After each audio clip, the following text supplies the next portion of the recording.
જય સોમનાથ, જય શ્રી રામ. તો ભાઈ વાગ્યા હે 100 ને અમે નીકળ્યા રાજકોટમાં ફરવા. તો રાજકોટમાં તો ભાઈ ડ્રાઈવરને કાઢ્યું ખોડિયાલ હોટલ પાસેથી ને આપણા જેટલી ગાડીવાળા આવતા હોય સોમનાથ પોરબંદર બાજુથી તો બાયપાસ વયા જઈજો, આ બાજુ આવતા નહીં. અહીં રોડનું કામ હાલે, 21 દિવસ બંધ રહેવાનું છે ને ટ્રાફિક જામ છે અત્યારમાં.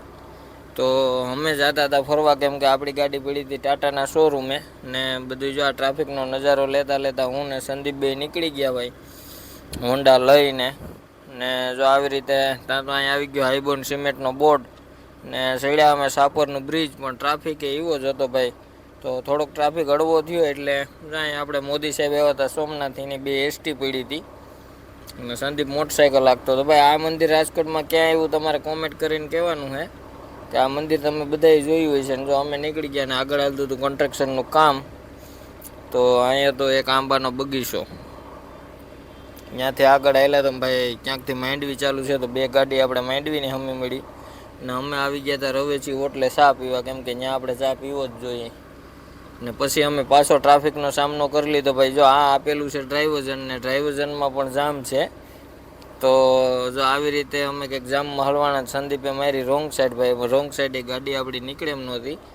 તો જો આવી રીતના એ માહોલ હતો ભાઈ. તમે રાજકોટમાં કોઈ ગાડીવાળા આવતા હોય તો તમે બાયપાસ વહી જજો, બાકી અહીં આવ્યા તો તમે હલવાઈ જવાના હે. જો આ ગાડી સોમનાથથી આવતી હતી, કેમ કે માણા તો ભેગું કરવું પડે ને આવી ગયા હતા આપણે ફાઇનલી પાર્કિંગ. જો આ બિલ્ડિંગની પાછળ આપણી ગાડી પડી હતી ને બહુ ઊંચી બિલ્ડિંગ છે ભાઈ આ તો.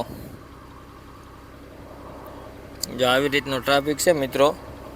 તો તમે કોઈ આ બાજુ આવતા નહીં, નગર ડીઝલની પથારી ફરી જવાની છે. એક તો મળતું છે નહીં ડીઝલ, ને મોદી સાહેબે કીધું ડીઝલ બચાવવાનું છે ભાઈ તમારે, ને હોનું બચાવવાનું, ડીઝલ એ બચાવવાનું. કેમ કે આપણા પ્રધાનમંત્રી કહે તો આપણે દેશ હિતમાં થોડુંક કામ કરવું પડતું હોય. જોઈ લ્યો અહીંનો આ ટ્રાફિકનો નજારો, ગાડીઓ હલતી નથી. અમે રોંગ સાઈડ જઈએ હવે, જ્યાં પહોંચીએ ત્યાં સુધી. તો જો આવી રીતનો ટ્રાફિક છે ભાઈ અહીંયા. ખોડિયાલ હોટલેથી લઈને ડ્રાઈવરને આપ્યું. કયું ગામ છે? વાવરી ગામમાંથી ગાડીઓ કાઢવાની ભાઈ, એ નાનું એવું ગામ છે. તો ફાઇનલી આપણે પહોંચી ગયા હતા આપણે પાર્કિંગ. તો આપણે ગાડી રાખી સાઈડમાં, ત્યાંથી અમે અંદર કરી ગયા પાર્કિંગમાં. ને પાર્કિંગમાં આવ્યા હતા તો ભાઈ એક ડમ્ફરવાળું અહીં પડ્યું હતું અમારી ગાડીની સામે. ને આને કહેવાય મોરે મોરો. 26 થી 3 ફૂટ ગાડી અંદર ઘાલી દીધી. મોરે મોરો દેવો હોય ને તો આવી રીતે મોરે મોરો દેવાય, બાકી ખોટી મોરે મોરાની વાતું કરાય નહીં. ને ફાઇનલી આપણે આવી ગયા ગાડીમાં. ગાડીમાં આવીને હનુમાન બાપાને દર્શન કરીને જય શ્રી રામ.